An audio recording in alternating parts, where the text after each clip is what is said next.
Firstly, Israel are trying to find excuses to not abide by the norms of law. If you listen to the United Nations, what Israel are doing, the forcible removal of the Palestinian people, that is against international law. The use of indiscriminate force, that goes back to the Hague Convention, the Geneva Convention against civilian populations, that is a war crime.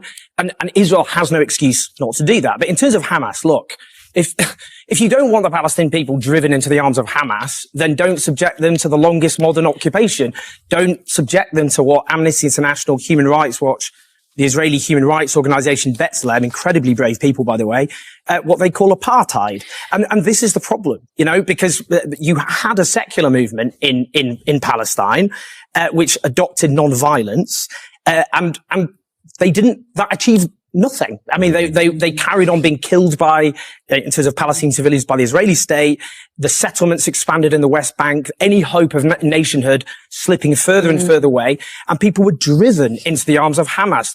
We know, by the way, this hospital was previously hit by Israel. We know that Israel called for it to be evacuated.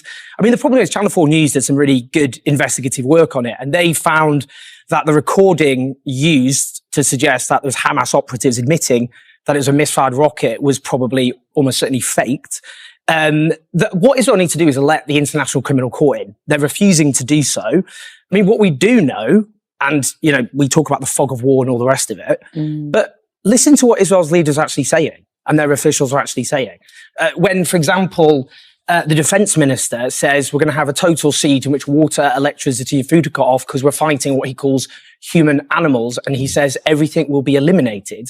When another official says that Gaza will be reduced to a city of tents.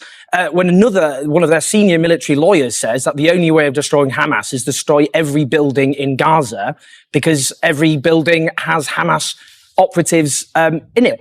Or yesterday, for example, the foreign minister openly just says that Israel will annex Gaza or parts of Gaza. These are all in violation of international law. It is a war crime to commit a siege in which you cut off water, for example. So we know that hospitals are being attacked by Israel. We know medics, courageous medics. I spoke to a medic yesterday who was in Gaza for many months. Unbelievably courageous medics who are at the moment being attacked. And we also know that the hospital system is imploding. And just on that one statistic, because we think about the missiles which are killing people, 50,000 women in Gaza are pregnant. The hospital system has collapsed. The generators, the electricity to those hospitals are gone. And we have people who've obviously been struck by missiles, but you can think of people with cancer, with very serious health conditions. The health system is imploding. You have an occupied people. They've been denied their right to nationhood.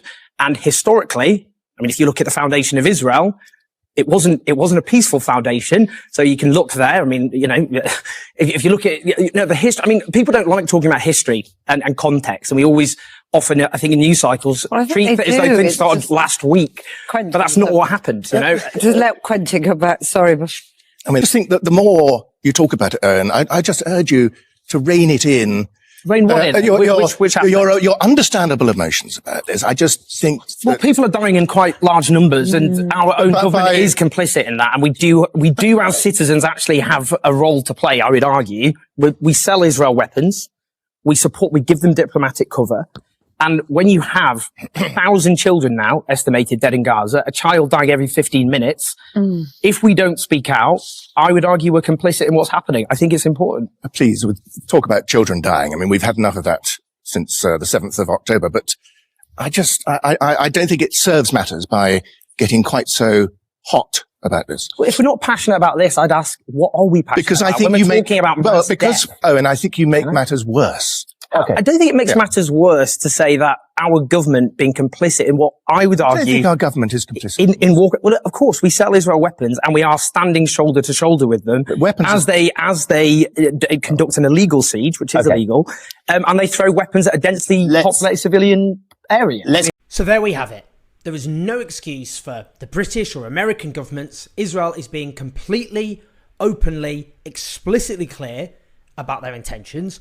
Their foreign minister, Eli Cohen, was today quoted as saying, at the end of this war, not only will Hamas no longer be in Gaza, but the territory of Gaza will also decrease.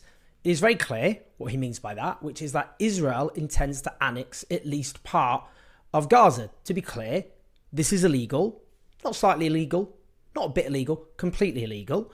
As it stands, Israel is already guilty of what is regarded by the United Nations as the illegal occupation of Gaza. That's because even though, for now, troops are not on its soil, it is under blockade from air, land and sea, and the control of water, food and basic supplies is controlled by Israel.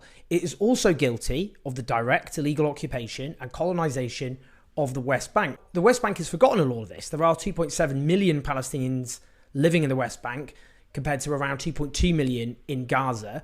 But it is key to understand what has been a deliberate, long-lasting attempt to throttle and destroy the Palestinian right to national self-determination, which is at the core of all of this. We can't understand what's happening without talking about it. Now, there's talk, which has been dressed up in humanitarian language, of allowing Gaza's population to flee to Egypt. Now, Egypt is run by an unpleasant dictatorship, Sisi, also backed by the West, who has committed himself terrible, grotesque human rights violations, including massacring protesters. They have pointed out publicly that Israel's leaders crave the permanent expulsion of Gaza's population to the Sinai, to Egypt, and that when they are forced to be removed, they will not return. And they're absolutely right. That's what history tells us. In 1948, the so-called Nakba, the foundation of Israel, when 700,000 Palestinians were expelled from their homes. Now, Israel is openly talking about seizing Gaza's land. That's their foreign minister who has said that, and that's completely consistent with the official position throughout of the current incarnation of the Israeli state. Gaza, which is already tiny, no bigger than East London, one of the densest, most populated areas on earth, throughout they are being open. There is no excuses for pretending we do not know the war aims of the Israeli state. Now, we've already seen the devastating civilian death toll from a few days of aerial bombardment. Think now of weeks and months of a ground invasion in a densely populated strip of land with the aim of annexation and colonization. We are talking here about an already pre-existing plan to destroy the very existence of a Palestinian nation. And that's what we're talking about here. We're talking about a land invasion of Gaza with catastrophic consequences, and then a potential purge, ethnic cleansing of the civilian population and the colonization of their land. Don't say you weren't warned.